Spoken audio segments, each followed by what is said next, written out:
Ms. Yolanda Mangongo. Yes, yes, yes. Yolanda Mangongo. Close enough. So the Fame Lab competition will be happening on the 19th of September. At what time? Okay, so we are working on having a Mandela viewing party. So be on the lookout for additional information just so that we can cheer our finalist on. Thank you. Thank you so much, judges. Now we're going to hand over to Prof. Erika online. Over to you, Prof. Hi.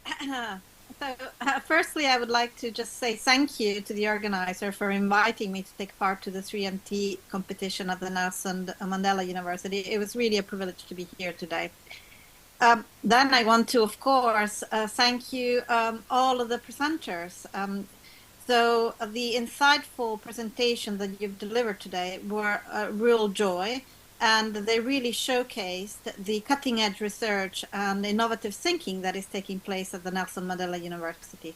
The diversity of the topics and the passion with which you presented them was really a true showcase of the potential academic of your community. I was particularly impressed by the way you all navigated quite complex subject matter and translated your depth knowledge into a clear and engaging presentation. And this ability to communicate effectively across disciplines is really important for researchers in today's globalized world. And your presentation really showed how important is storytelling and the importance to connect research to real-world challenges and opportunities, whether it's through metaphors. Some of you used personal anecdotes. You demonstrated the ability to engage and to inspire the audience. And this is really critical skill to make an impact outside academia. Just a few words of maybe advice. So as you continue your PhD journeys or your master journeys, remember that public speaking is not just about disseminating your findings, but it also is for you to refine your ideas, to receive valuable feedback, and to build connection maybe with your fellow researchers and potential collaborators. So embrace these opportunities, and this will for sure enrich your research. So I encourage you to keep on doing this, as it was said today before. And I would really also encourage you, as it was said to you before, to pay particular attention to the visual aids, to engaging with the audience, and also to time management. And as you gain experience, you'll find that this ability to communicate will become more and more easy for you, and it will become also almost as important as the research itself. Yeah, so the final words are really to commend you. Your work is clearly has the potential to be very impactful, and it really also reflects a deep commitment to addressing local and global issues. And I am really confident that you will make a significant contribution to your field. So keep asking those questions, keep challenging assumptions, keep pushing the boundaries of knowledge, and you will be the researchers of the future. So thank you again for sharing your work with me. It's been a true pleasure today to be part of this experience, and I wish you all the very best with your future endeavors.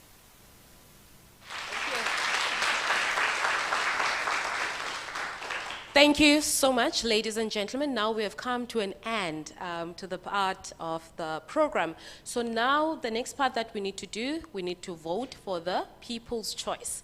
And the link will close at 2 p.m. today. So we have QR codes that are available online as well. There is a link that is shared for online viewers to continue to vote. So this moment, this hour from now until 2 o'clock, it will be opened up for choosing the most people the most person that you actually liked, that actually fascinated you or mesmerized you, or who had a great impact and showcased significance within their research.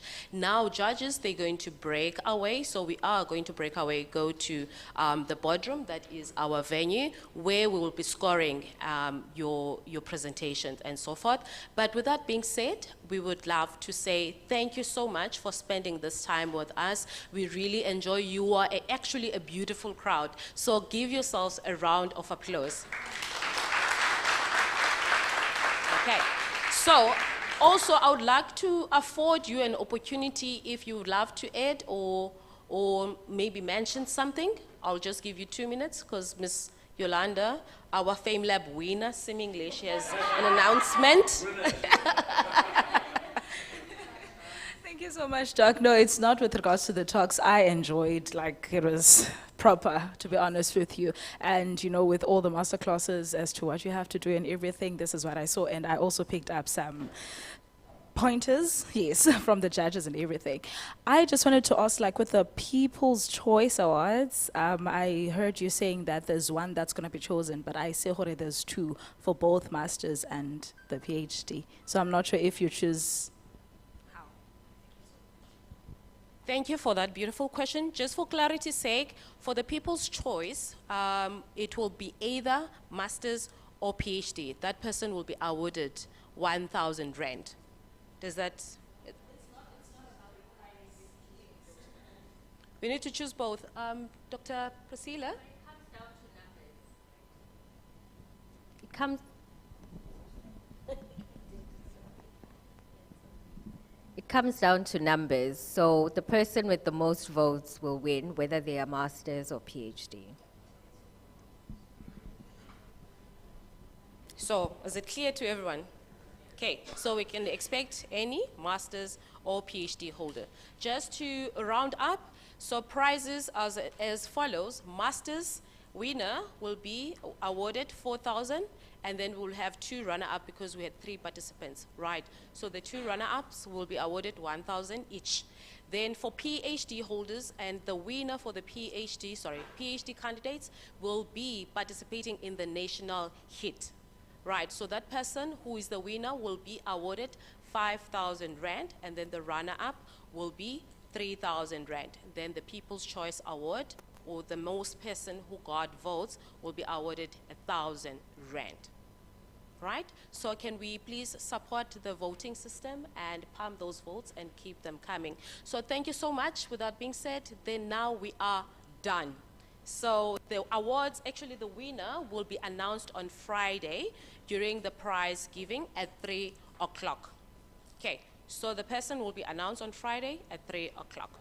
All right, so thank you so much, ladies and gents.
Moilwin.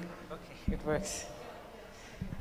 Good afternoon, everyone, and welcome to our session, The Creative Tomorrow's Future of the South African Cultural Economy. My name is Unati Luchaba, and I'll be your moderator for this session. I'd like to welcome each and every one of you in the room and those of you that are joining us virtually. Just a few acknowledgements. I'm informed there's Deputy Director, Culture and Heritage with us, which I've never formally met. Welcome, and thank you for coming. Our host for Research Week, Dr. Mensa, the team from SACO. I see the students and colleagues from the Nelson Mandela University. For the purposes of time, I'm not going to go through my presentation entirely, and because I'm not supposed to be doing a lot of talking today, but my colleagues will be doing that. But for the benefit of those who are not familiar with who we are and how we fit into the university and why, cultural and creative industries at Nelson Mandela University, but also in South Africa. So we are a cultural and creative industries research project of the National Department of Sport, Arts and Culture that was established under the Zanzi Golden Economy Strategy in 2014. We are hosted by the Nelson Mandela University in partnership with Rhodes University in Makanda and the University of KwaZulu-Natal.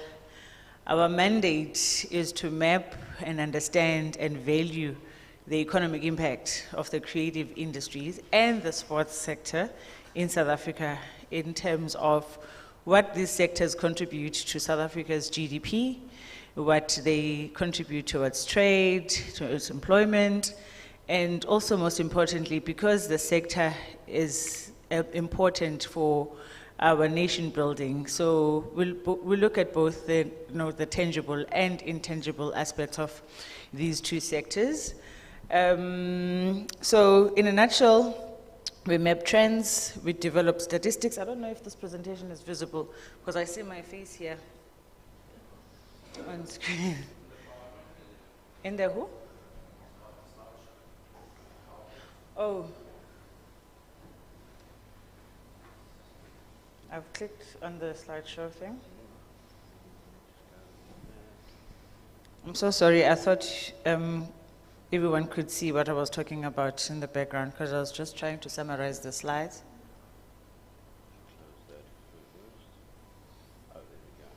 Okay, thanks. So we map trends, we develop statistics, we gather economic data across arts and culture, the creative industries, and our work helps to inform policies in South Africa in terms of how the sectors, both the creative and the sports sectors, can be better supported, and strategic decision making that needs to be done in order to ensure that there's alignment between government and the sector and academics and. I think that's just what I talked you through. So a lot of people know us or rather they've given us a term that we're the Stats SA of the creative economy. And we wear that hat very proudly. So we're one of the 3 observatories, maybe to go back to my previous slide, in Africa. One is in, obviously this one, that's hosted by the Nelson Mandela University. That's got this big national mandate of counting culture, counting creative industries and sports economic impact. And then there's the other one that's at Wits, that's got a smaller mandate than we do, but that falls under the Gauteng province government. And then the other one is in Mozambique. So we champion evidence, we influence policy, we share insight, and we build on capacity. But my colleagues are going to talk through all of these. I'm just touching through. So we do not have an officially adopted definition of what creative industries mean in South Africa, but a lot of us, including South Africa, follow the UNESCO framework for cultural statistics to understand what we mean by the creative industries. So we focus on those 6 core domains that you see on the orange blocks, 1, 2, 3, 4, 5, 6. That's cultural and natural heritage. That's where all your museums and your national heritage sites fall under. Performance and celebration, which is where your music industry falls under, your festivals and events. Visual arts and crafts, that's where you find your photographers, your fine artists, and your crafters. And we've got books and press, which encompasses a lot of things that fall under books, so newspapers, magazines, books, audiovisual and interactive media. That's your film industry, that's your gaming industry, that's your podcasters, that's your radio, and then we've got design and creative services, which Professor Jen Snowball is going to touch on, which forms a big part of the contribution we know this sector makes on South Africa's GDP. That's SACO by the numbers. That's basically, in a nutshell, the number of outputs we have produced over the years in terms of capacity building, in terms of monitoring and evaluation tools, in terms of research and publications, cultural diplomacy. We've hosted 4 international conferences. We're having another one next year in Cape Town in November. We've developed tools for tracking the impact of what's happening in the sector, and we've trained the sector at large and government officials on how to use these tools for their own benefit in order to understand the impact of their work. So that's just a nutshell research outputs that we've produced since we've been in existence here at the Nelson Mandela University in 2016.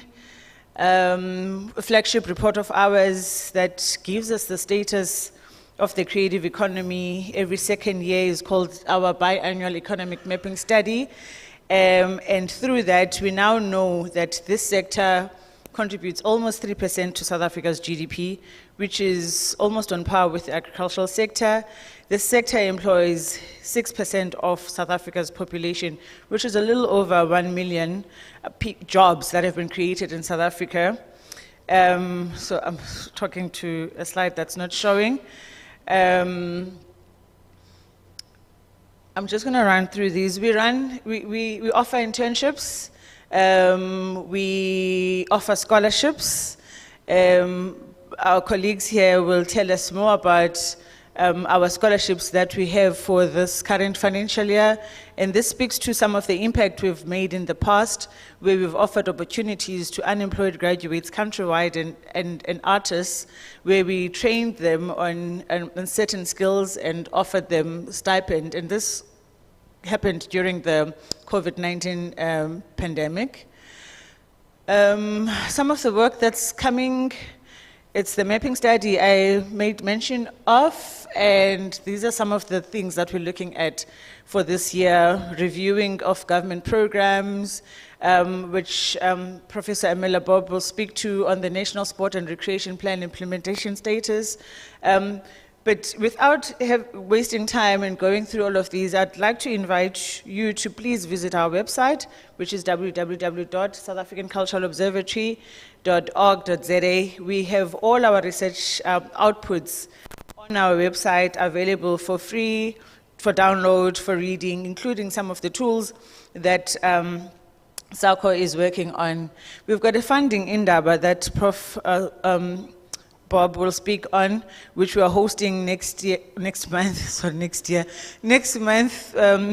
with the Department of Sport, Arts and Culture.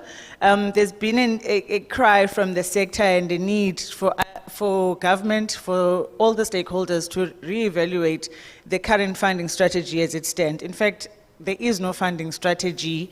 So that's what we'll be having dates. 8, 9, 10 October at Birchwood Hotel in Gauteng. Paula is not even giving me a nod, so I assume I've got it wrong. Okay, that's passed. I hope this will do what I wanted to do. The mouse is not working here. Oh, I can't see it. Someone please help me, because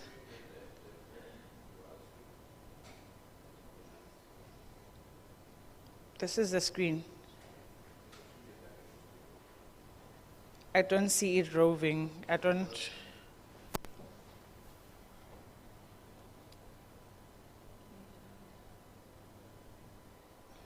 Thank you. But now, it's not here. Where is the secondary screen?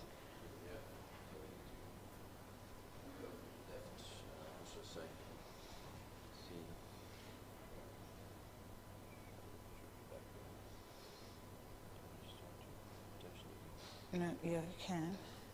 Because I need the slide. Yes. And then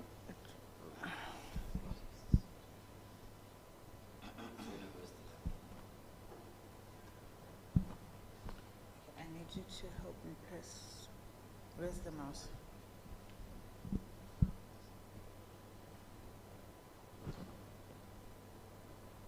On it?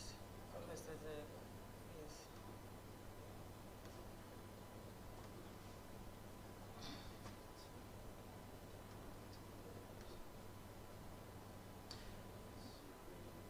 Okay, let's go to the next slide. That's fine. For next time. Okay, so this is why SACO matters. Our research forms a baseline for the creative sector. We've established frameworks. The video I wanted to play, which was a minute, was going to profile or show this in an animated manner, but it's okay. Technology today doesn't agree with us. We've empowered researchers, and we still continue to do so, especially at the partner universities, which are helping us to deliver on this project. And we've shared data, and we still continue with sharing this data with government and policymakers, with universities, with the sector, and we continue being the champion for the SACO project. These are just some of the dissemination that we've done, including our conferences, capacity building workshops, dissemination workshops that we are mandated to do with the sector countrywide. From a university perspective, if I were to ask the university community, that's our academics, our students, is that we, as the SACO project at the Nelson Mandela University, would really like for people to be the champion of SACO and its research, but you can only do that if you've actually gone through our reports to get an understanding of what we do, endorse and elevate this research and its statistics on all levels, and work with us to filter these results, show up on the ground for these sectors. When this sector has events supported by from the industry, by from the students that are producing goods, attend their shows, support bold ideas and endorse longer term foresight, but also support our cultural diplomacy efforts globally and in the country. So that was SACO in a nutshell, and I'd like to hand over now to my first speaker, which is Professor Umela Bob from UKZN, who's going to talk us through funding models and maybe touch on also on the funding indaba that I made mention of earlier. How many minutes are speakers given? Do you need this, or are you going to stay here? I'll take this.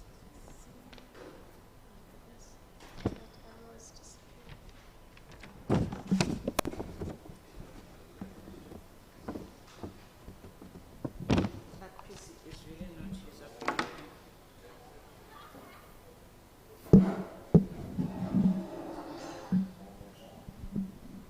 Jesus.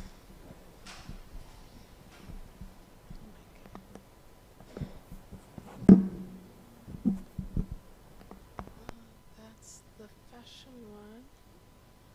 Where is the...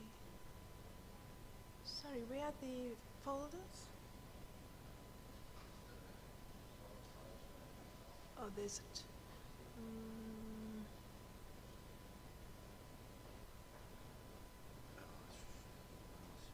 Just close PowerPoint first. Close all of these. Which is on your one, this one. No, I don't even see mine here. Oh, where's the presentation? Do you have it on a flash drive or Does somebody? is it?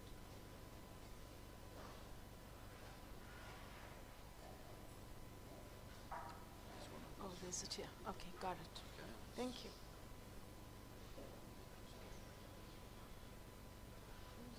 Slideshow. She does have it. I've got it. Yeah, there you go. Okay, perfect. Right.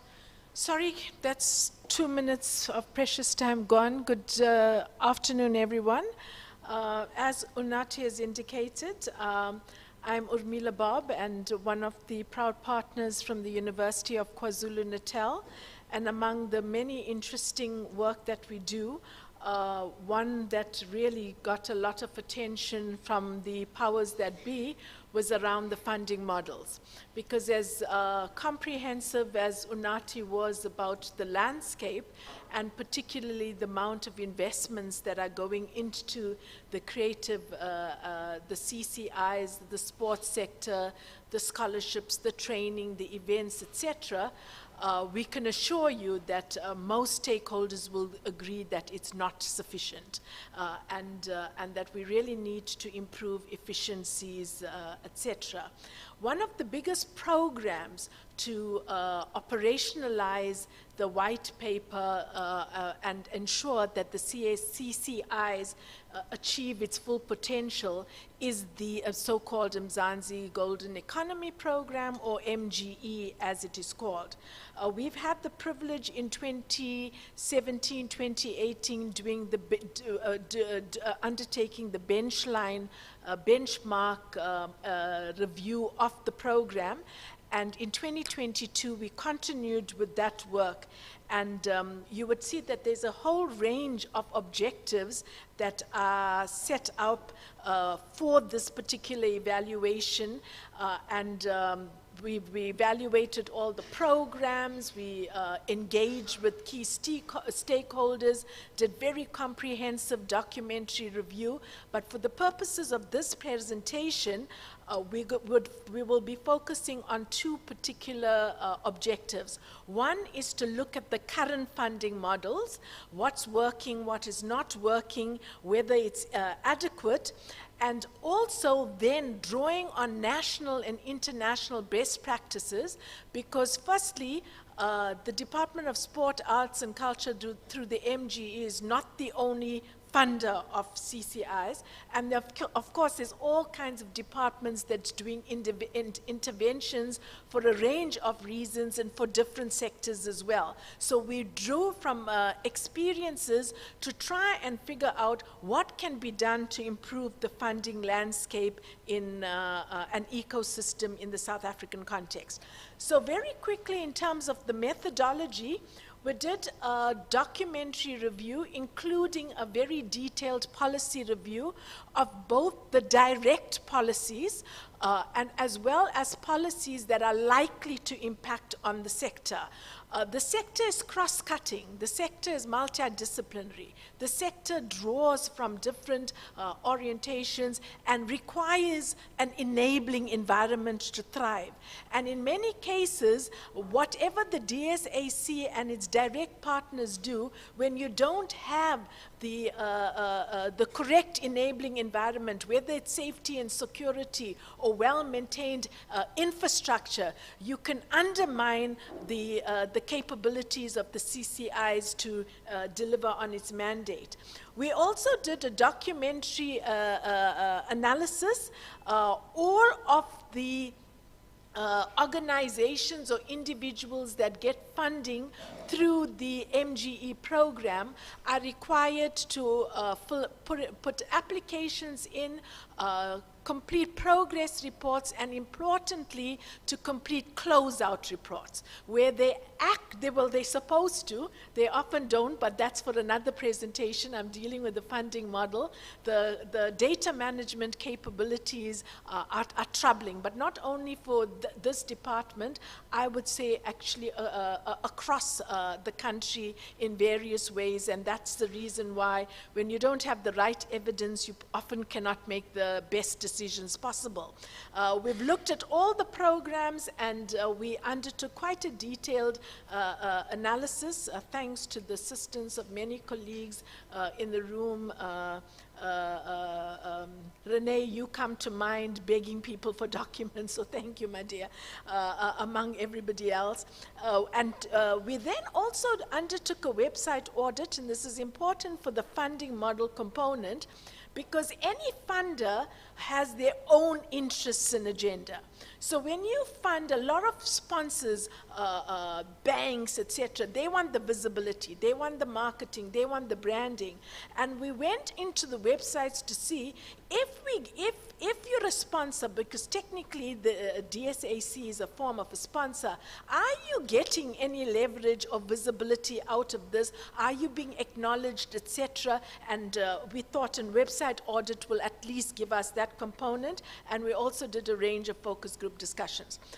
In terms of the literature review, just a couple of quick points. Firstly, it's undoubtable the importance of the CCIs, which thankfully I don't have to go through because Anati articulated it extremely well. There's also a dominance of public sector funding, a reliance on public sector funding. What the literature review, the international best practices of the international review tell us, it's not unique to South Africa. So let's just put it there, that the reliance of public sector is not something that is unique to South Africa or just unique to the developing context. In fact, a lot of developed contexts, the CCIs thrive because the public sector, because of the massive level of public sector funding. Despite the huge amount of funding that the government puts in various ways, DSAC is one funder. But if you take most of our events, activities, there's provincial funders, there's local funders, so there's multiple government streams coming in, and one of the concerns we've actually raised is around double dipping, where you get money from different sources, all of it from government.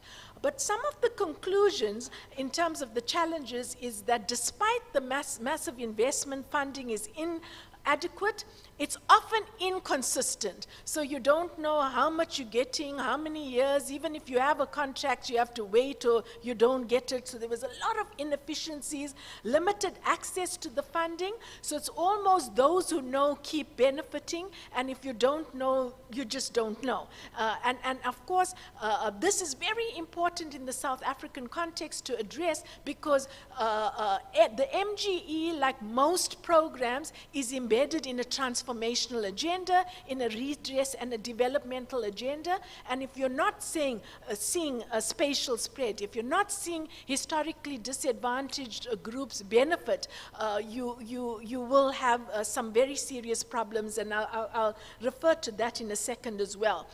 Because you can, for example, have an increase. You can have, say you have 100 persons from historically disadvantaged groups benefit this year, and it goes to 120 next year, and blah, and you'll say, oh, well done. But when you start looking at the budget, the proportion of the budget still goes to the established organizations and events. And you know, when you talk about transformation or anything, actually, there's a saying, money talks. If you follow the money, then you know where the priority and who's benefiting. Lack of diversity in funding, so it's the same tools, the same instruments, unequal distribution of the funding, and lack of recognition. By the way, similar challenges are in relation to private donations and funding, which is very limited. Publicly funded culture, with very, very strong economic relationships to other sectors as well. There's also high levels of concerns about cultural participation, because a lot of the public investments sees the CCIs as a public good, that it's good for our nation building, it's good for social cohesion, it's good for well-being, and that's why they justify this massive investment. But there's limited participation, which means that most people don't benefit. Another issue is around the crowding out effect, where if the public sector is seen to be putting a lot of money into something, the private sector don't want to be involved. And particularly if they perceive government to be inefficient, because you don't want your brand to be associated with inefficiencies. That's how it works. People may not want to hear it, and I know we get a lot of pushback, because remember, we do these types of presentation with government and DDGs. They don't want to hear it, but that's the nature of what happens. I'll deal with the main types of funding a bit later. So there's lots of data emanating from the study of this scope, as you can imagine, but just to give you a taste of some of the information. If you look at this, and we've disaggregated by funding type, you would notice that there is a massive range in the amount of funding, from less than 50,000 right up to 10 million. And that really, really shows that there's a logic to it. For example, if you see flagships receiving the higher amounts, because these are nationally, often internationally recognized established event, that's where that domain, remember there was the tourism and that came in, because these events you can actually bring in tourists, international tourists, etc., which ordinarily you will not be able to bring in. But there's a lot of diversity, and there's very little analysis of are there sufficient return of investments to warrant this very high level? And very often, some of these established events have been getting money for decades, not just a few years. When do you exit? When do you become sustainable? Maybe never, and that's okay. But it needs to be part of the policy, and the sector needs to understand why this event is continuously receiving funding. Another aspect that is extremely important is around the different, where they are in that UNESCO domains. And you do have, and Jen, if you have a minute, please explore further. You know this more than I do, having done the mapping studies. So you have certain domains benefiting more, but other domains that are neglected actually often contribute more to the GDP. It's simply not well understood. And so there's a misalignment about the economies, of truly understanding the economies and the investments or the funding related to that. So you see, even if you look at our reference list, we are referencing a lot of SACO, because there's other studies that informs the way we're interpreting the data. And so you really have a rich library emerging. In terms of the type of partnership, and I don't have to go too much into detail, but you'd see the top three: government local, government provincial, government national. So it is government funding. And then you have a whole range of other funders, which I will speak to in a minute.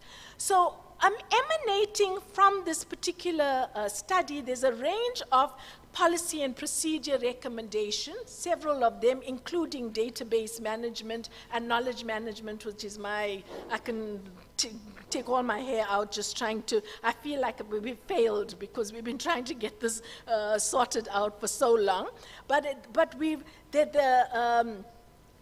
this importance in terms of monitoring and evaluation that Unati spoke about becomes critical, and that you need to understand the different funding categories and types. And what we have actually recommended is that you fund according to a sliding scale. And you move that sliding scale, so even if I start you off higher, this year, after 3 years, because one of the other things you cannot do also is move the sliding scale too quickly, because you do not allow the event or the activity to establish itself to be sustainable. So we really, really need to understand the sector better for us to be able to implement more strategically and efficient ways of funding. Refinement of the guidelines and forms, which is why we don't have proper data, because you don't have the right mechanisms to collect it. And online systems would really be helpful, creating a database, building capacity, and then the funding in Daba was a recommendation which is now being actioned in October. In relation to the funding itself, so you have funding, public funding being dominant, the government departments, provincial departments, local municipalities, but then you have your entities, the National Lotteries Commission, the Film and Video Foundation, BASA, Business. So you've got all of them which really are publicly funded. Because yes, they do leverage better than DSAC does directly, private sector funding, but their main funding pot is still the government coffers.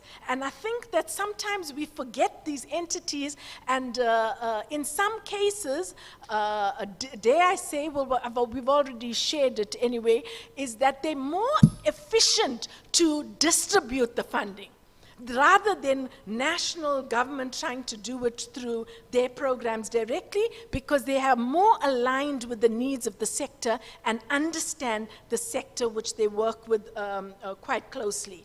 Other types of funding, you get organizational funding, so sometimes you get some of the cultural and arts organization funding, private funding, collaborative funding, crowd funding, where you go to the general public and ask them for money, which is a huge thing overseas in some countries, where they value, and if some young artist is having an event, they'll leverage. We don't trust anybody. We're not giving money to anybody in our bank accounts. So that trust really impedes that. Self-funding, where the artists themselves fund, and of course earn income, ticketed events, sale of arts, crafts, etc. We also suggest a rethinking of the open calls, and that you rather have targeted calls, especially when you have this transformational agenda, because this ability to target the youth or target women or target persons with disability, there's just the assumption that if we throw the net, we're going to bring these groups in. And that's simply not how it works. And we have a range of strategies that we suggest that can be used. The funding in Daba itself, we suggested that you have a funding in Daba or Nati, but you prepare for it. So I was excited when you said next year, but unfortunately it's not true. It's next month, because you should be doing needs analysis, engagements, etc., so that you're together. But in any event, it will be very, very useful, because we'll have the key stakeholders there, and getting buy-in and consensus will be very, very important if you're going to revise your funding instruments and way forward. And finally, we suggest that you use an ecosystem resiliency funding model, which means you need to understand the needs and opportunities of the sector, recognizing, of course, that it changes constantly and that it will have disruptions, some more dire than others, as in the case of the COVID. Establish clear vision and goals, rethink the funding allocation models, and I've discussed some of that. Foster collaboration and partnerships, which is key, because the private sector is interested, but the private sector will not participate until you can develop a business case to show how they will benefit. That's just how the private sector operates. Foster innovation, M&Es becomes important, and obviously continuous review and adaptation. I thank you, and just in case you forgot all of our details, here it is again. Thank you.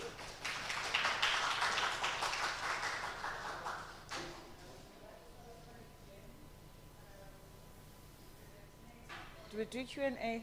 Yeah, because I unfortunately have to sorry, leave. Jen. I feel like a politician today because only politicians talk and leave, but I Okay, have a flight. that's fine. Do we have any questions in the room?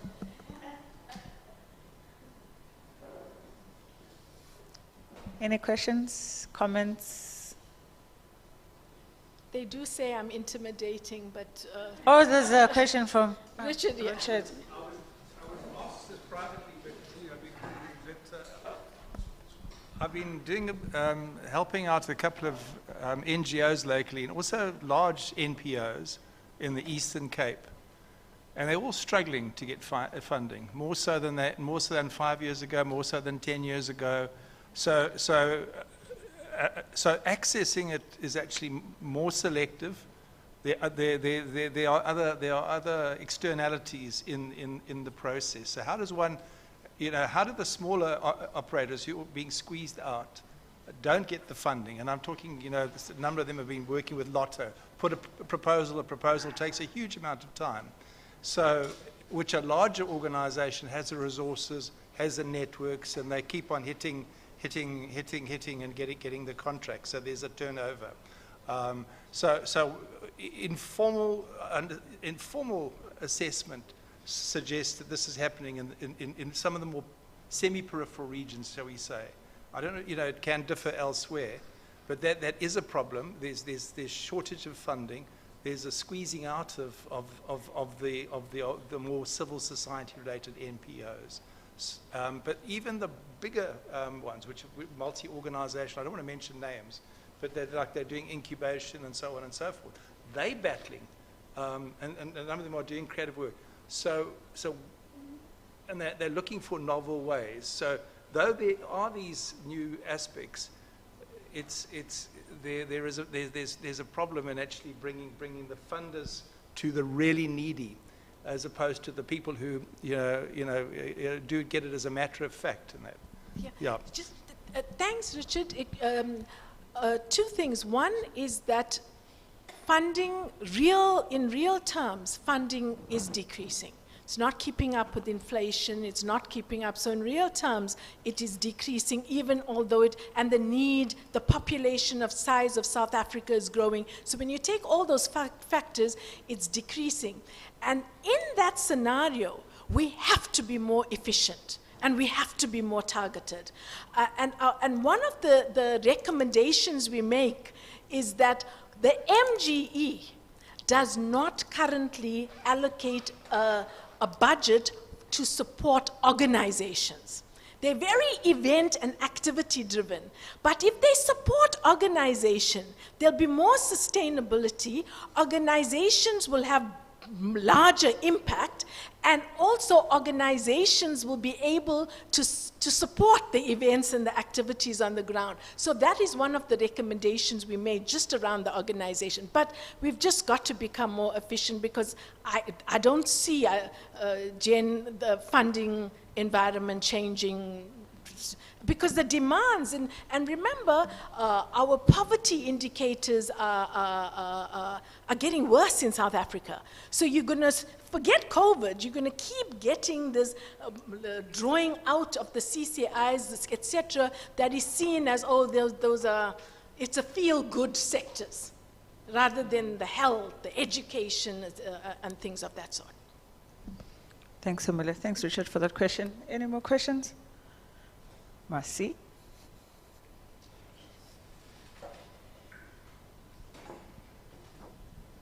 Good afternoon. I wanted to ask if you can clarify when you say more targeted open calls or funding beyond like women, people with disabilities, etc. What do you mean by that? The open calls is the approach that the MGE uses currently. So they do their calls, and maybe through organizations, some newspapers, radio stations, etc. What we are suggesting is that the open call be complemented with targeted calls with allocated budgets. So you take some of that money and you're able to say, right, this is going to be for women-funded events, and these are the criteria. So you, not to say now that you have, and that's a danger, because sometimes even it happens here when you have development for female academics, then they'll tell us, you got that money, why are you in the normal funding? So this is simply to identify which groups of women in the CCIs are not being, will not be able to benefit from the current approach, and then you do that and you have targeted, whether it's training, whether it's entrepreneurship development, that, and of course, that's why the funding in DABA is needed, is because we must identify the categories.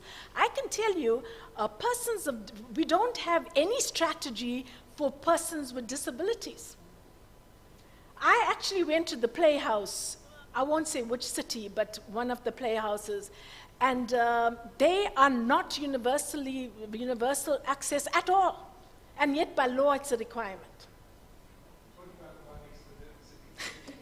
I was quite Richard, but Richard, you know what? I went there and I tried to understand what is happening, because we're not in the game of being punitive, and they just don't have the money.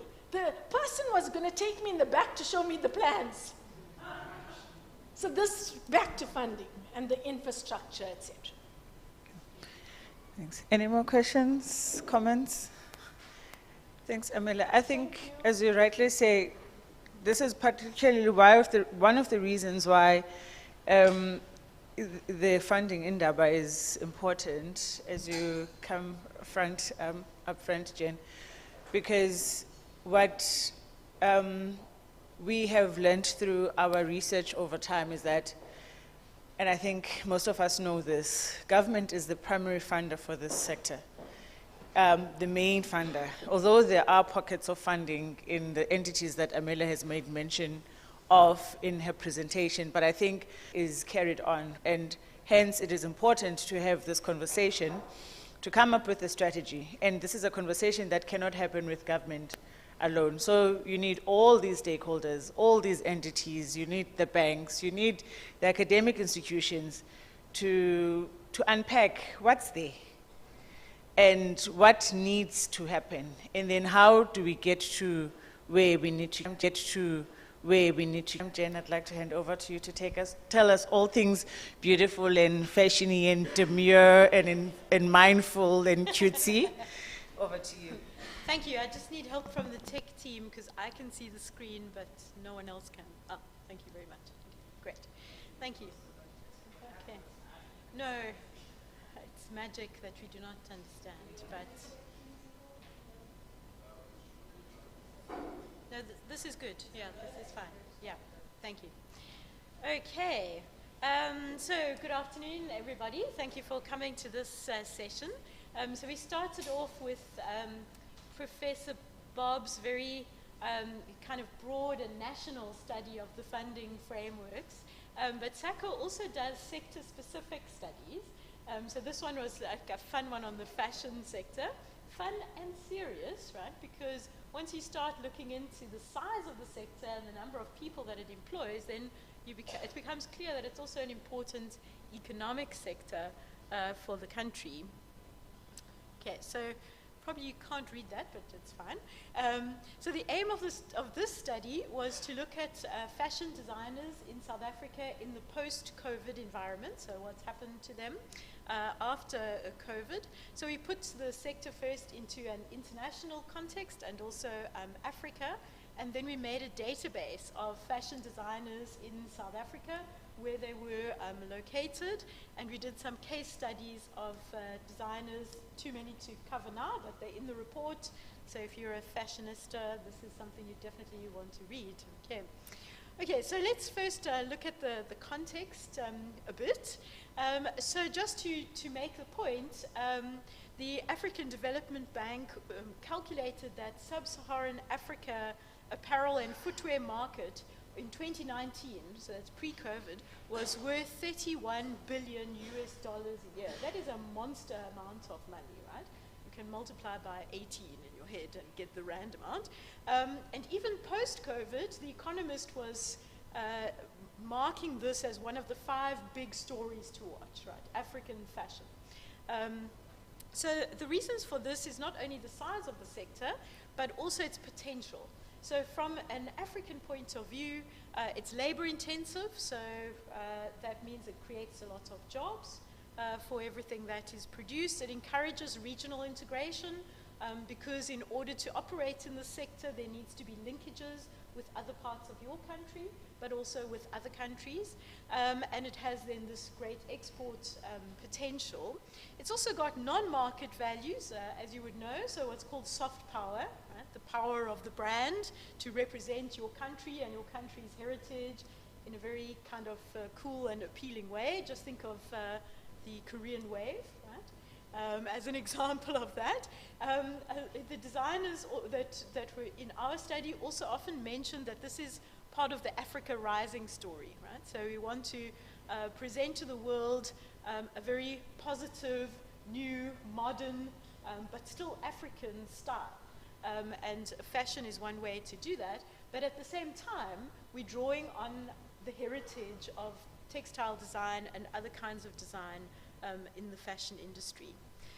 Okay, so internationally, fashion designers tend to cluster in big cities, right? So who can name one fashion capital in the world? Just one. Paris, London, New York, Milan, right? These are all big cities. Okay? And so there's a reason for this, and that is because big cities provide access to markets. So it's a way of reaching your audience, but also the specialist services and supplies that you need, ways of making your brand. Can we have maybe Johannesburg and Lagos as the fashion cities in the African context?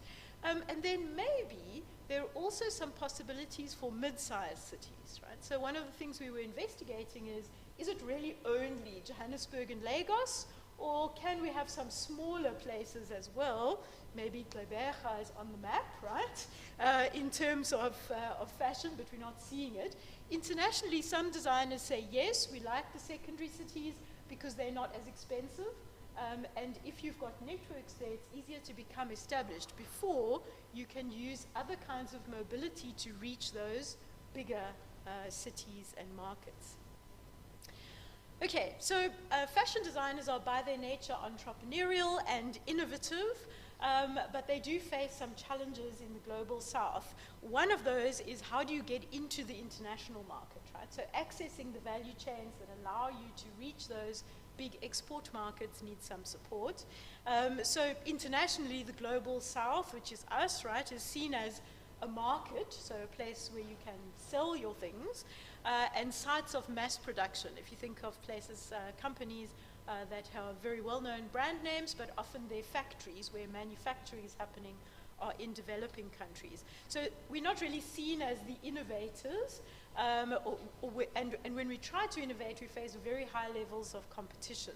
We're also not great at protecting our own intellectual property.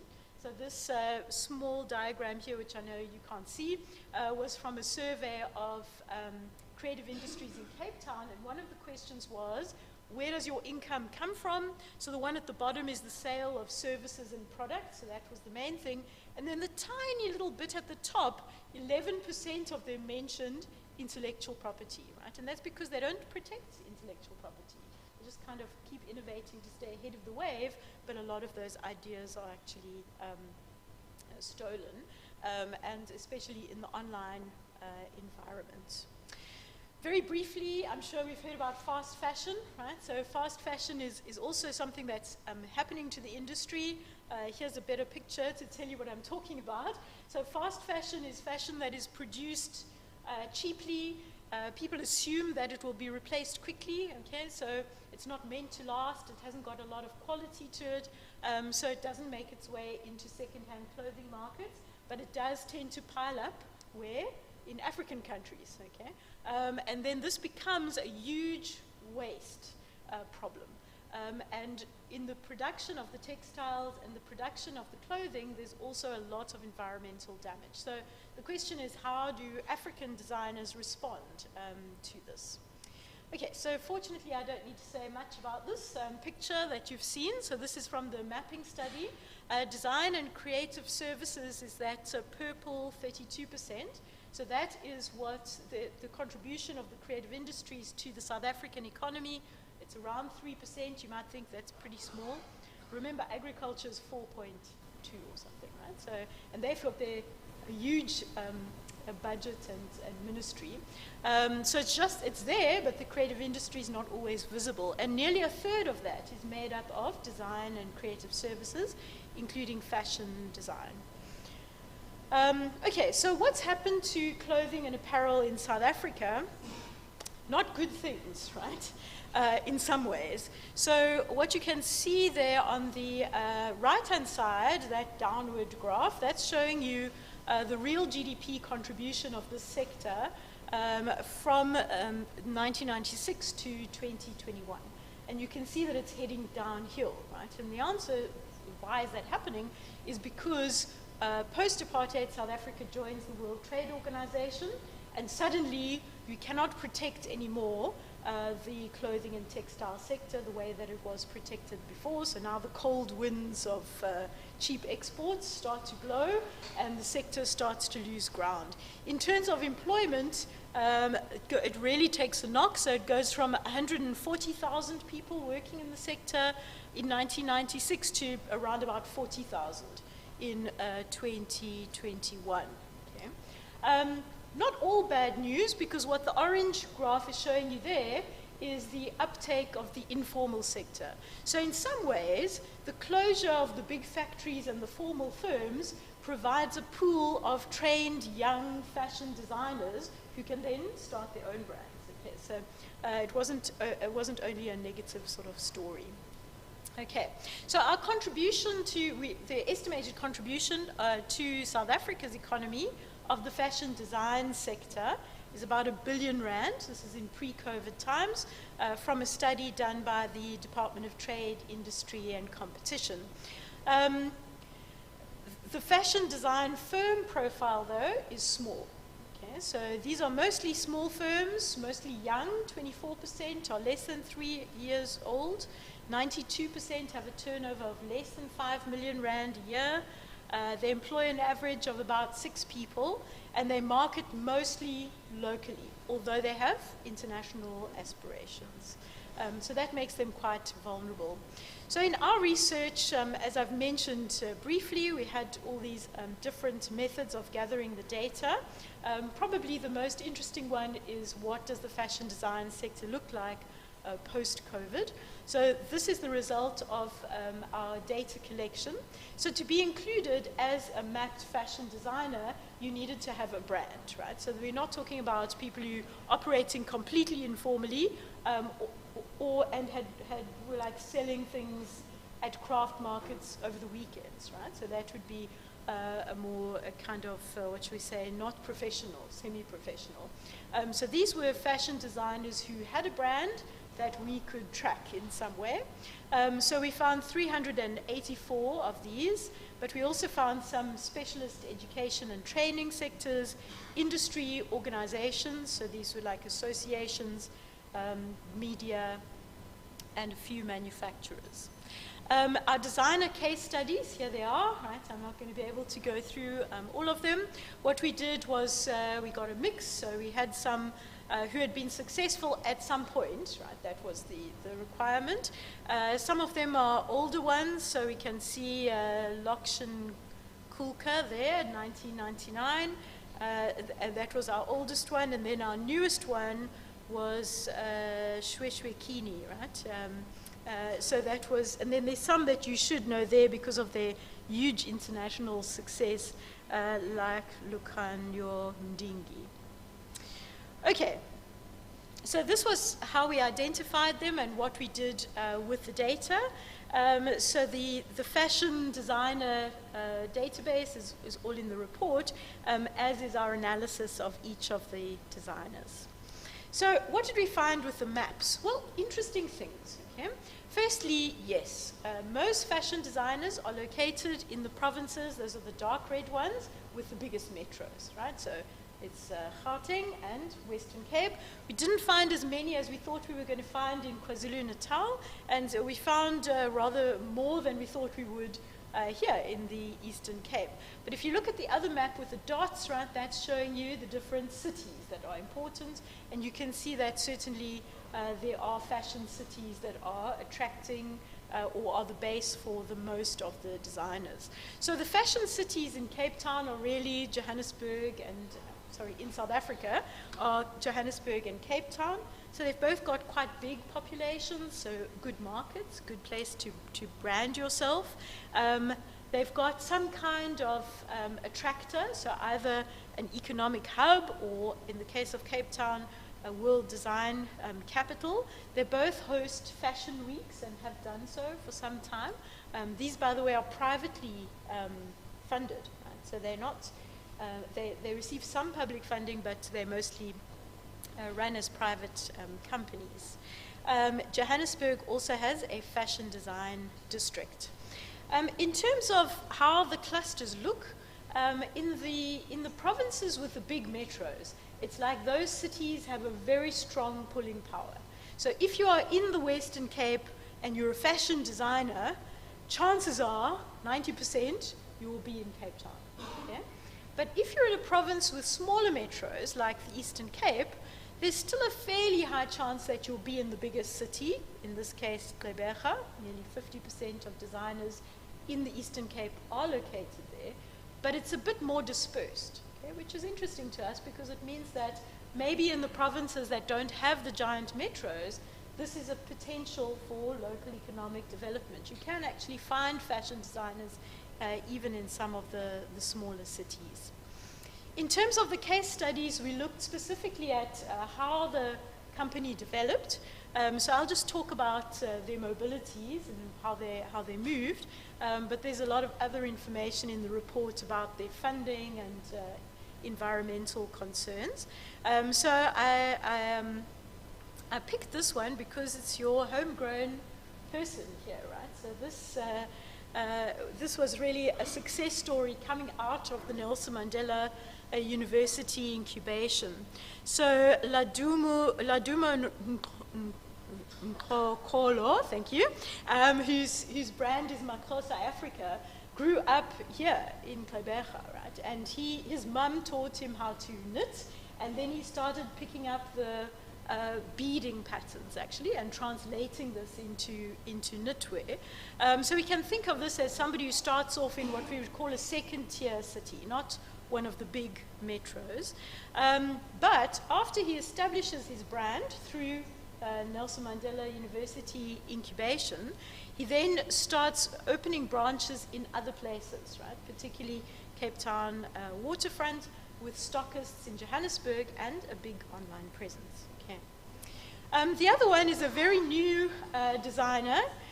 So this is Refilo Mapitso Taitsi, and she runs Shweshwekini, which is quite a cool name. So Shweshwe prints are associated with lots of different cultures, but also the Basotho culture in Lesotho, which is where she grew up. So she's drawing on her sort of cultural heritage to then inspire this whole range. She's won a number of awards, but she talks about her sort of childhood memories of her heritage that's driving her particular vision for this. Although she's won awards, she's not making it as a fashion designer only, right, which I find interesting. She's actually like an occupational therapist, and she lives in Welkom, which is not a big city by anybody's means, okay? But she uses the different kinds of mobility, so virtual mobility, going to the cities, temporary mobility when she needs to drive her fashion brand. In the case studies, just to mention, like, what are the successful fashion designers' characteristics? Firstly, they all have a really high level of education, human capital. So these are not people who are like just finishing school or matric or something like that. They have a degree or a diploma. They have some kind of internship or incubation in their past. They've sometimes been supported through public funding through things like the Emerging Creatives Program or the Design Indaba. But nevertheless, they still found accessing funding to start their business a real challenge. So almost all of them mentioned that this was really difficult. They do it through family funding, through taking loans, although your IP is not counted as capital, or through crowdsourcing in one case. They all have a commitment to sustainability, and they mean environmental sustainability, but also community development. So where they source their products from, who's in their value chain, and how they actually go about producing their garments. They also talk about African cultural and heritage influences, but not in the sort of traditional way that you would think about. Sometimes it's quite controversial. So I'm thinking here of Tebe Mukugu's Home Economics series, which was actually about domestic violence. Okay? So they use it to talk about local problems and society challenges in different ways. They all want to sell internationally, but really struggle to get access to that international market. Okay, so I won't spend long on this, but just to say that, of course, there are industry policies that are looking at supporting, thank you, this sector. In particular, there's a design policy coming out soon, and these are some of the things that they are focusing on. So this is not only for fashion design, it's sort of more broadly all kinds of different designs. And they talk about the main things that they need to do, which is also in the report. But then I found this one, so this is from the National Design Strategy, and this quote really brings home how much work we have to do.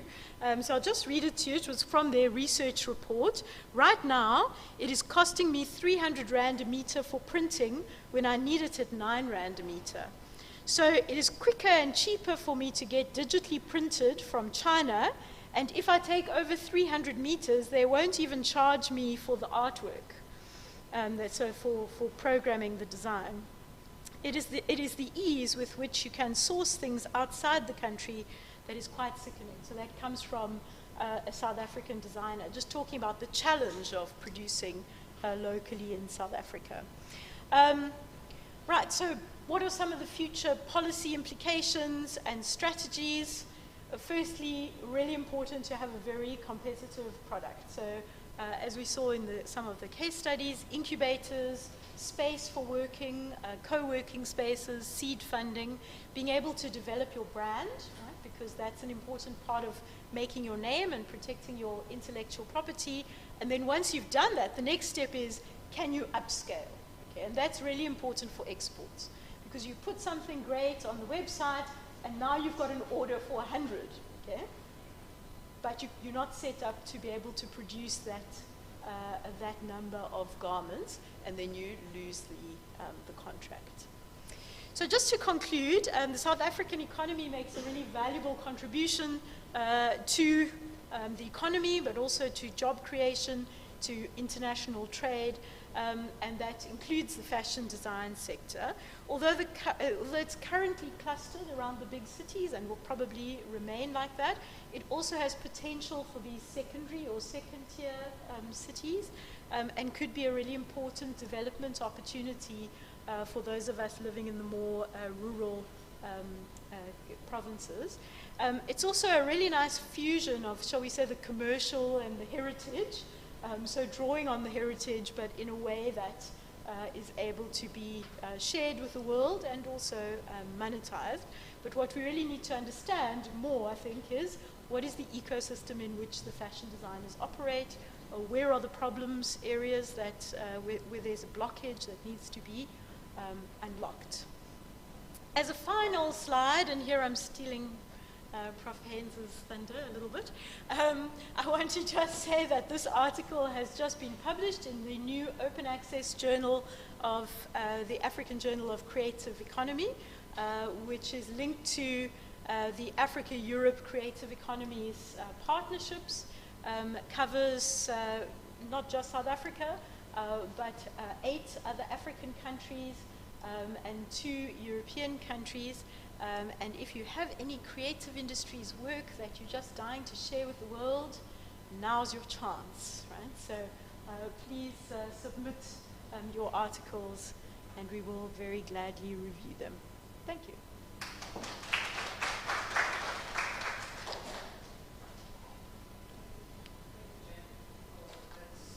Insightful presentation. I'd like to open the floor for questions before I would take Prof. Haynes. Okay, there's a hand there for Priscilla. But, yeah, it's fine. I was only given one. Was my hand up? I thought, oh, was it for the mic? It's okay. It's a sign I was supposed to ask a question. So thank you very much for that very insightful presentation. I have a couple of thoughts.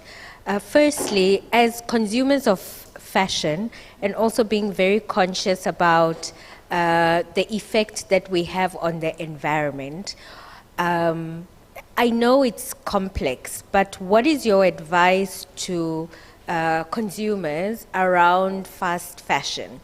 Because in addition to needing the things that we buy, we also have to educate ourselves because there's a lot of, I don't know, the fashion houses are very sneaky and they call things green that are not green. And so if you watch documentaries on the fashion industry, it's very concerning about fashion and the environment. And so as much as we wish to support the creative industry and the fashion industry, do you think it's time to return to our roots, where you had a tailor, you know, a couple of houses down, and your tailor made your outfits and you wore that outfit for a long time? Let's have a conversation around that. And then I wondered around training of fashion designers, because I'm aware MasterCard has partnered with various stakeholders to roll out training programs for fashion designers. And this goes to the point that you made about getting an order online and not being ready to meet it and then losing out on it. And, you know, what kind of support is available for fashion designers? Thank you. Thanks, P. And maybe just to hijack and ride on the wave with Priscilla on the issue of training. As you were talking, the point, I think it was your second last slide, recommendations and conclusions, one of them being developing your brand. And I was just wondering, is there any form of training that the designers that are coming from these second-tier metros, etc., that they could take advantage of in order to develop their brands so that they get to the levels of your Ladumas, your Tebe Magugus, and so forth? Because I believe that we have amazing designers locally, but they are just not known. They're good at what they do, which is designing garments, but do not have access to a lot of information, or not information, but a lot of like access to markets, etc., to their target audience. How do they develop the brand? So I think it goes beyond them just being designers, but how do they market, how do they sell themselves, and when, and etc. There was another hand. I don't know if you want to take all the questions and then... Hello. Oh, sorry. Just to piggyback off the piggyback, with South African fashion, it sometimes feels like someone just, like, all of a sudden they were famous, like they were a big brand overnight, right? And and at that point, the price point of the garments is quite high. And when, given that, do you have any information about what is the South African market's relationship with fashion designers, especially under the umbrella of fast fashion? Because as much as I think people want to support a local designer, or maybe they want to buy local, the price point, and it doesn't have to be high-end either, maybe it's a boutique somewhere, it doesn't feel like it's somewhere that you can continuously buy all the time, versus where Shein or maybe Woolworths, Jet, Ackermans, those are places where in fact you can go back and buy something when you need it versus, my clothes, I mean, one pair of socks and you're done.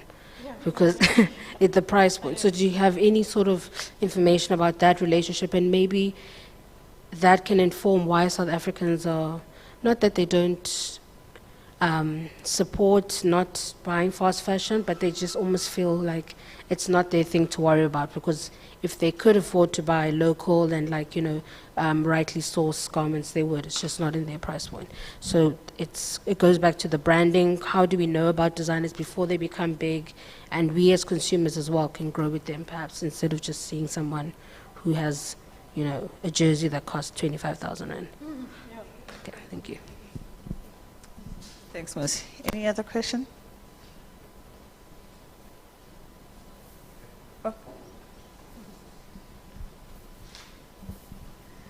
Oh. My question is on fast fashion.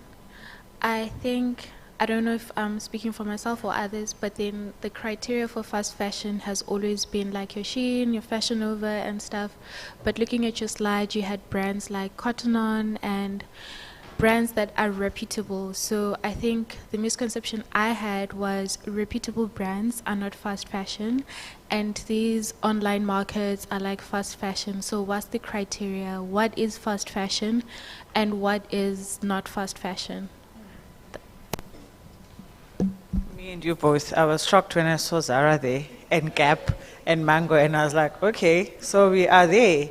Any other questions or comments? Thank you, Kim. Okay. Well, thank you very much for those great questions. They're all kind of interlinked in a way. Sort of advice to consumers, should we return to our roots? Well, I think the answer is, in a way, yes, okay, because African fashion designers, where we're talking of not only the big brand names, but people who are like bespoke tailors, right, tend to actually follow slow fashion or sustainable fashion rules anyway, in the sense that they minimize waste, they reuse materials, they're willing to repair something rather than just replace it. And so we worked with a lot of, not the shwe producers, but the sewers, right? The people who will sew for you a bespoke garment from some fabric of your choice. And they are all using these quite environmentally friendly, sustainable ways of producing. But sustainable fashion is more expensive. And that's often because it's being designed carefully, one by one. It's not produced in a big manufacturing factory in India or in China. So it's produced locally. The fabric and the accessories tend to be higher quality, okay? And it can be repaired. So it's not meant to be something that you wear just for one season. Okay, so these are some of the attributes of what we might call slow or sustainable fashion. Fast fashion is, the quality is not the issue, it's the style. Okay, so it's something that's very fashionable right now. It's unlikely that it would last very long, and if something goes wrong, it's often not economically feasible to repair it. Okay? So you're not thinking about repair, you're thinking about wearing it for a short period of time and then discarding it. Okay? Yes, I was also shocked when I saw Cotton On. When you dig into their production processes, you'll be less shocked.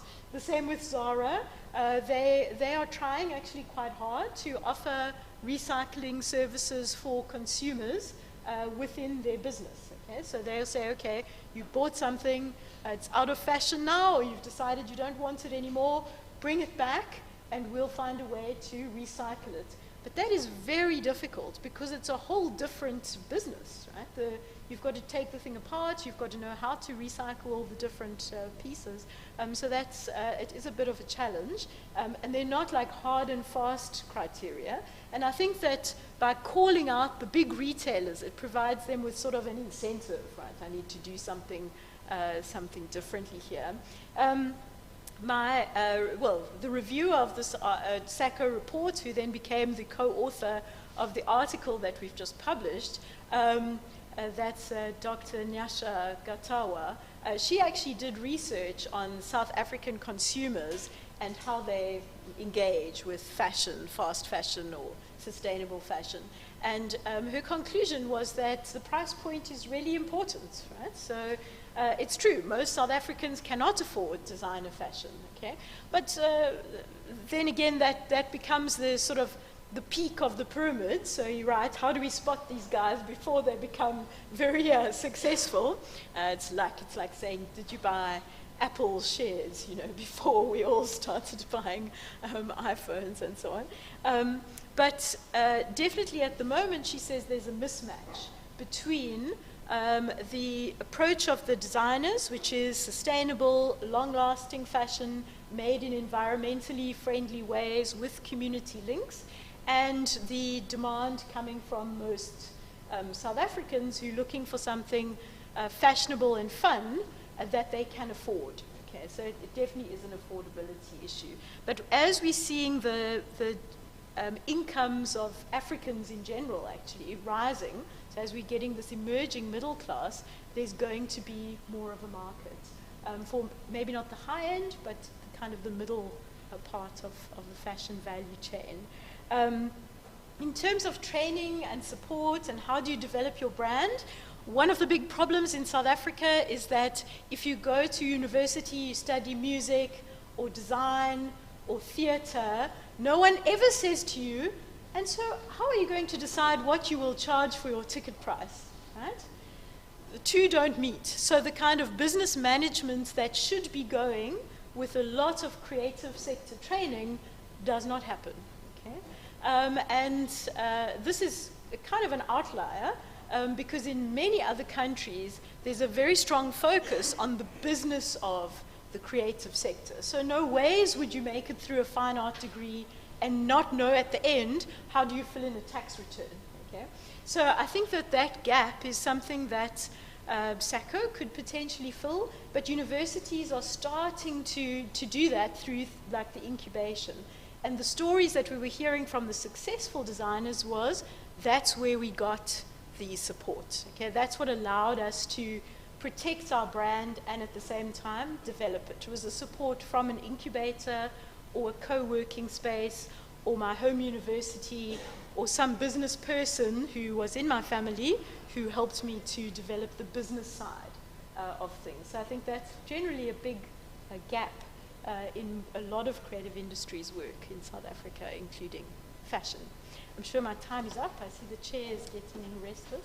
So thank you very much for listening. Thank you, Jane. And then our last speaker for the session is none other than Professor Richard Haynes, who's going to take us through. You have a...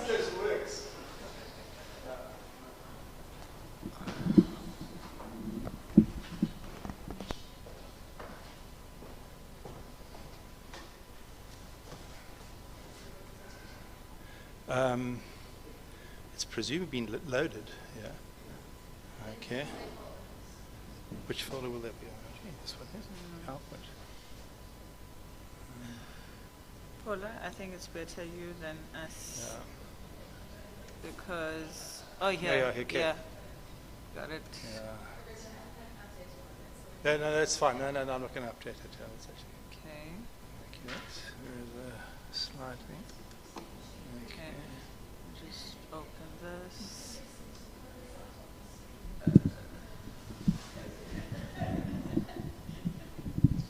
This mouse that just disappears when it wants to. Yeah, I know you're having trouble with that, yeah.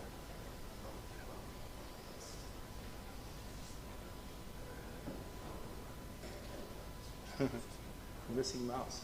I know, right? I've got my laptop.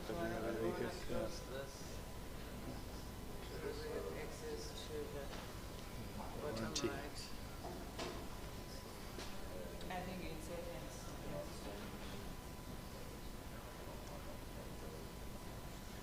Okay, I essentially just want to go backwards and forwards. That's all I'm going to be doing. So which one? So basically, just push it's there or that. No, I'm going to use that. Yeah, backward and forward. Yeah. Okay, right. Right. Colleagues, ladies and gentlemen, any distinguished guests, it's really nice to be here. and to see colleagues that might have come down from Rhodes, from KZN and so on. I'm going to talk very briefly today about SACCO, the creative economy, and the question of policy. Is that coming through? And within the time limit, it's inevitably going to be snapshots to talk about this policy. It's a wonderful opportunity that NMU has of hosting what SACCO and what it's become the research arm of the Department of Arts, Sports Arts and Culture. And it also interacts, as we'll see, with other aspects of the national policy spectrum and also subnational policy spectrum. Policy itself is a very interesting thing. And I'll give some idea of how some of the work that we've done, even at the level of commissioned reports, carries quite significant policy implications at a national level. But also, we must appreciate, because it's been raised in this wonderful paper that you guys gave beforehand on the fashion industry. It reminds me when I was doing my doctorate in London, and I went and bought myself a Harris tweed coat. You know, it was kind of, you had to have the academic look. Now here, and I looked inside. It was Harris tweed, which is made in tweed, in Scotland, but it said manufactured in Port Elizabeth. So, so it was sent to PE and sent back, and we had a wonderful clothing industry. And this is I'm going to talk briefly about this, because it's part of the process of deindustrialization, and it's not just something inevitable. And nor is the creative economy something that's just a nice little sector sitting there, where we do nice designs and pots and that. As a former economic advisor, I've made this point before. For the first post-apartheid government said to me, he said, Richard, and we were talking about the observatory at the time, what are the clients? Who are your clients? I was like, we did research on why are you asking about clients? But that's a crucial point to ask. Who are the clients? Because it's actually, it's an industry, it's competitive. And you can't, and one has to become business-minded, and one has to move quickly from policy naivety, and South Africa has had a lot of policy naivety over the years, to a policy confidence and a policy assuredness. So I'm going to talk a little bit about that, but contextualize it within our looking at the creative economy and SACCO. Basically, this is just to give some idea of the context. And previous speakers have run through the international stats and figures about the creative economy and so on.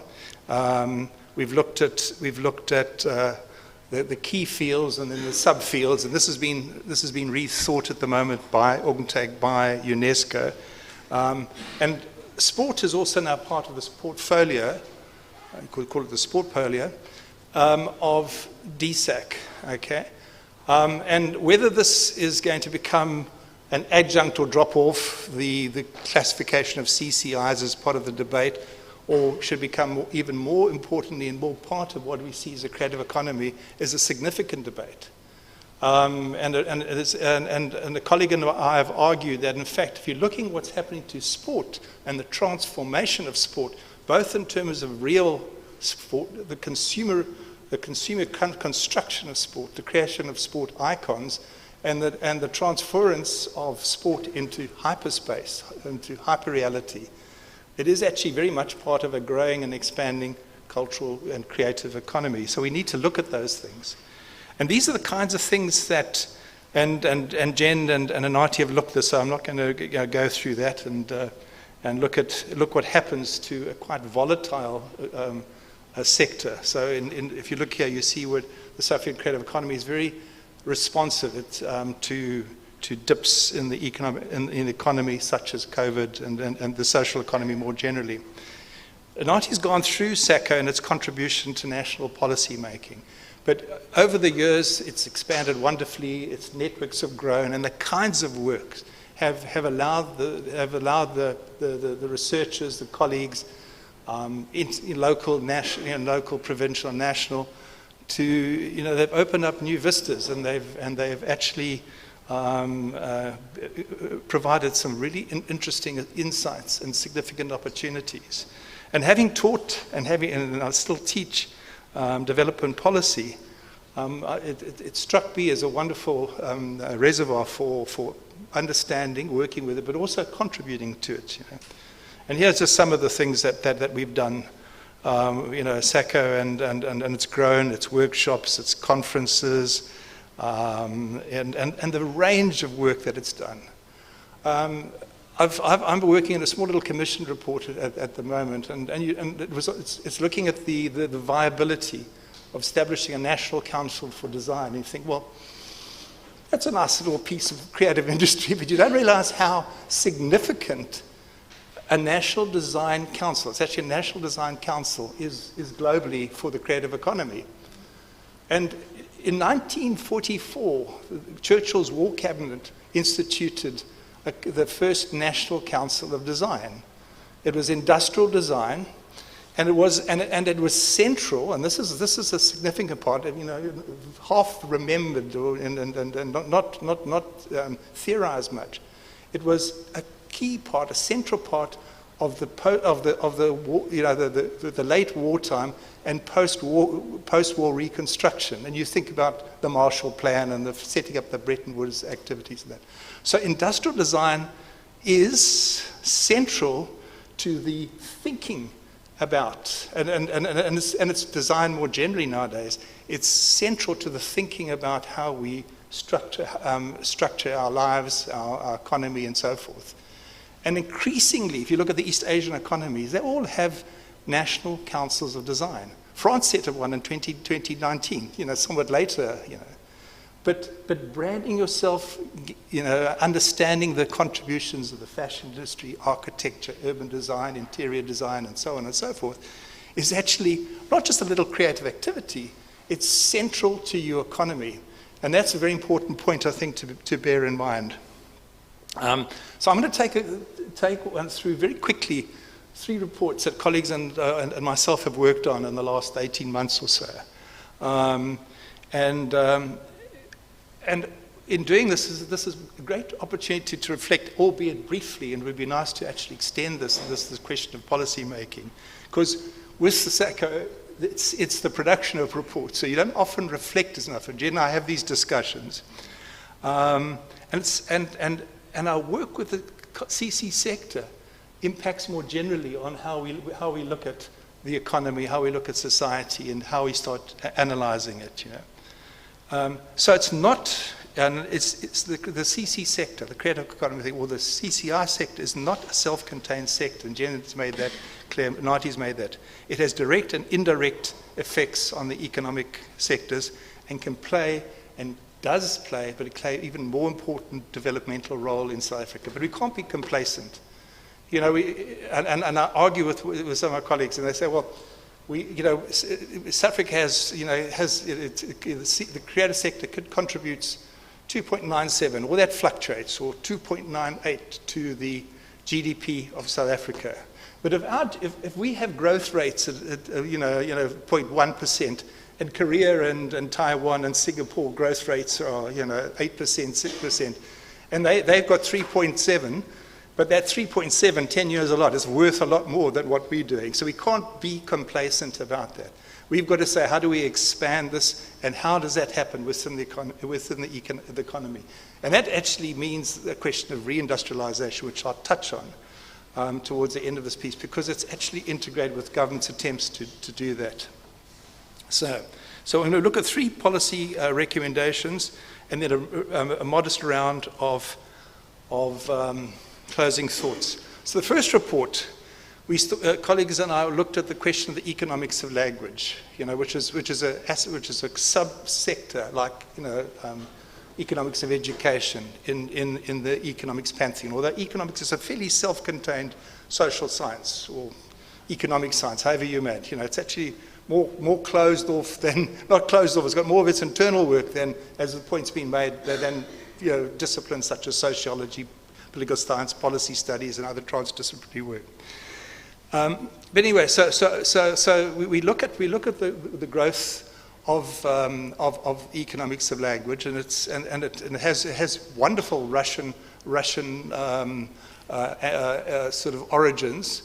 And I won't go into that. A chap called Marshak, who moved from Ukraine, from Kiev, through via Oxford to America, and looked at the question of communication and economics. And he actually looked at simplifying the controls of a fighter aircraft to actually use his way of to stimulate his thinking about economics and the impact of economics. It also had a strong foothold in France, where you had the English-French tensions and so forth. So and began looking at bilingualism, and then also borrowed from human capital theory, Becker and others, and looking at language acquisition, cultural capital, and how, not cultural capital as we would necessarily look at it today, but how it impacted more generally on using language understanding and your own cultural capital in terms of accessing jobs, accessing work, and preferential access to work. And they looked at all that, and it grew and expanded, this economics of language. So we looked at that, described the field, and looked at the implications. And then we looked at the systemic use of economic analysis for language planning and language planning and policy, or language policy and planning, the LPP at national and subnationals. How would it work in South Africa? Because in South Africa, essentially language planning is dominated by your linguists, your language practitioners. And economists have played a very modest role, and other social scientists a fairly modest role. But we said, looking at it, it seemed to us that there was significant value in understanding this. So it's not just, it's what does one mean when one's talking about the value of multilingualism? How does it translate into economic, and how can you intervene to reinforce that? Where are the costs, where are the benefits, and so forth. I mean, we did a short little empirical study of value added of the official languages, relatively modest, but there's significant scope for it. But we also looked at the dialogue on the importance in trading languages, languages of trade, English, French, Arabic, Swahili in Africa, and so forth, and said those are important aspects to actually understand and grasp. So language expertise was important, actually. And that led us to a number of policy recommendations. So again, one is actually moving into a space, and Jen would find this and other colleagues, of saying to national government, these are really important, So, and this is where some of the dialogue is, how do you actually move from this? And one will, as Jen will know, and Anati will know, and other colleagues here, you'll present to a number of meetings, and to the high executive of DSAC, and sometimes more broadly. But it's actually that policy dialogue that's important, and we need to think more.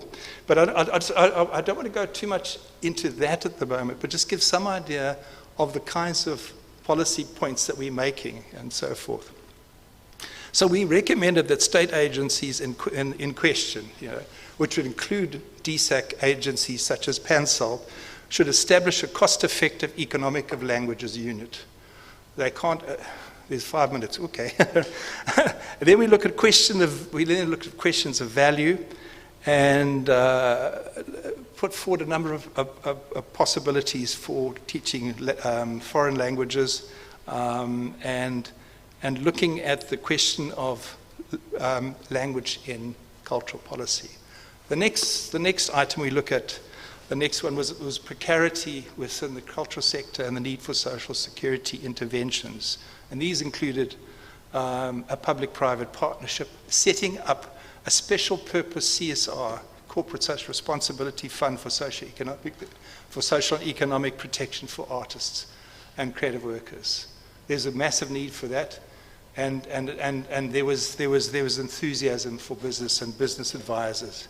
We also said there should be, to deal with this problem of precarity and to refine and implement social security for creative workers, we needed to set up a special intergovernmental committee, and we spelt that out.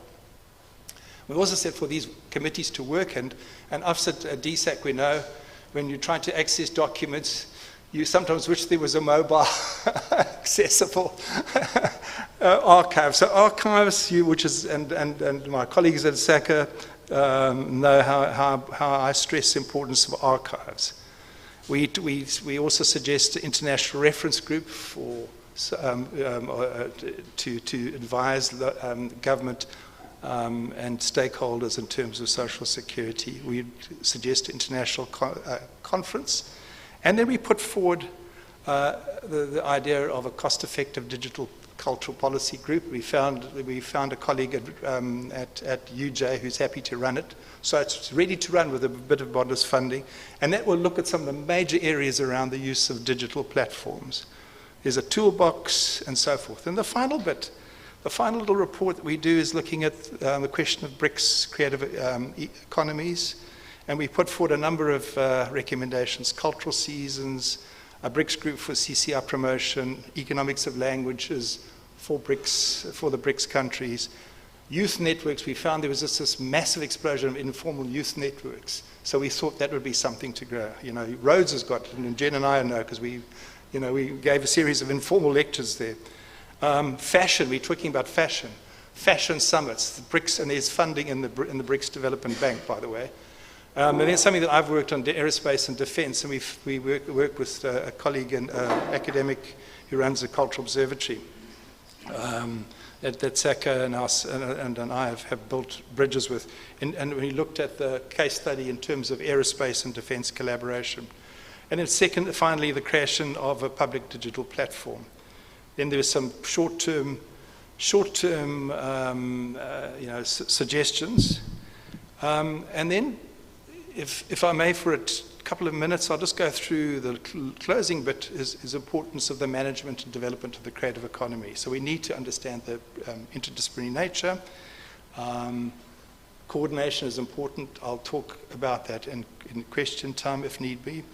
But interestingly, if you look, SACA, produced the master plan for the CCI industries. I also work with somebody at WITS who developed the defense one, and there's some significant synergies. And so the other point I wanted to make, which I've raised here, is that the fortunes of the creative economy and the CCIs are linked with the levels and dynamics of industrialization. We're deindustrializing. We're trying to reindustrialize. It hasn't been very successful so far, but the government's been moving in the right direction.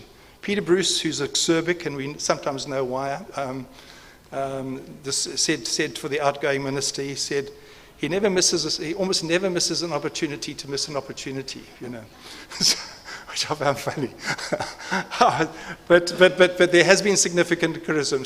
And policy is difficult. Policy is not just a technical exercise. It's political, it's ideological, and it differs given from country to country process. So reindustrialization is central, strangely enough, to a significant revitalization of the economy more generally and the creative economy and more specifically. I'll talk a little bit about that, some synergies, and then the final point is a question of cultural capital, the hidden aspects and opportunities of the cultural sector. I drive around in Gqeberha, and there's the place I go, and they beg me to come and come and get a DVD because I said my DVD's not working. Please come get a DVD. If ever a little creative, and this is Westbourne Video, if ever a creative endeavor should be identified and supported, it's that. This declining stuff. If you look at the wonderful little book exchanges who provide books for free and so forth, again, those are missed out. So all the hidden aspects, the forgotten parts, the forgotten contours of the creative economy. So we look at the nice, bright, shiny things, but for our city, it no longer has a central library, and there's a group of volunteers that want to run it. And they, according to them, I don't know the full story because there's been a lot of toing and froing. but they're battling to get formal permission just to actually run this. But libraries are heart and soul of any functional creative economy. So those are the things I like to say, and how important social and cultural capital is. Concluding thoughts, the strategic discussion of these recent reports just shows how important the work that SACCO has done, how there's more scope for reflection. It looks at the broader import, notes the broader import of the creative and cultural sector. It also points out the importance of the social and political underpinnings, the interplay between the creative economy, what we see as a creative economy, and the industrial economy and its fortunes, and smart and cost-effective public-private partnerships, etc., done properly. And we're closing thought, this is very important, because is in South Africa, the universities don't play enough role as they are doing overseas. They don't play as quite the role in actually working with CCIs, the CCI partnerships. Maybe there'll be stuff on incubation, innovation, but relatively little in the way of partnerships. So that, again, it's a wonderful positive area for future growth or future focus in that. Well, thanks very much. Yeah. Thank you very much, Prof, for taking us through that insightful presentation on national policies in the creative industries. Okay. Are there any questions? Thank you so much, Jen. Thank you so much, Fiona. We'll catch up over the phone. Travel safely back to Makanda. Questions? Comments?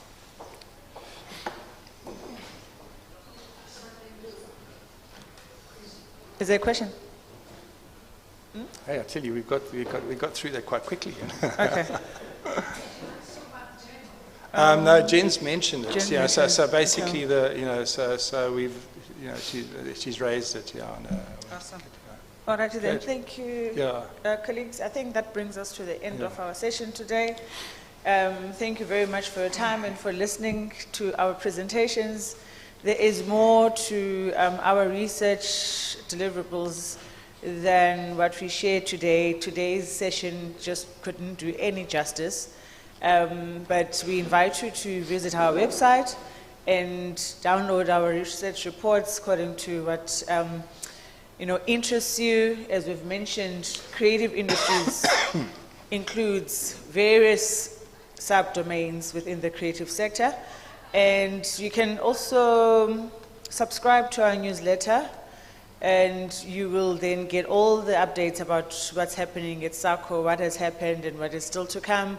We've got our social media pages as well, where we always post what's to come, so that you don't miss out on what is happening, not just at the South African Cultural Observatory, but what is happening within the creative industries and the sports sector countrywide. As I mentioned earlier on in our presentation, and my colleagues have also iterated it, that our mandate is national. So we're not looking at the creative industries in Gqeberha, but we're looking at the entire country. And I would like to encourage you that you follow us, and you'll get more. And we'd love to interact and get feedback from you in terms of anything that is happening within the sector as well, because it's one of the ways that we get to learn as well in terms of what's happening. So thank you very much to the presenters. Thank you for your listeners, and to the ones that are joining us online. It's been an insightful session. Thank you.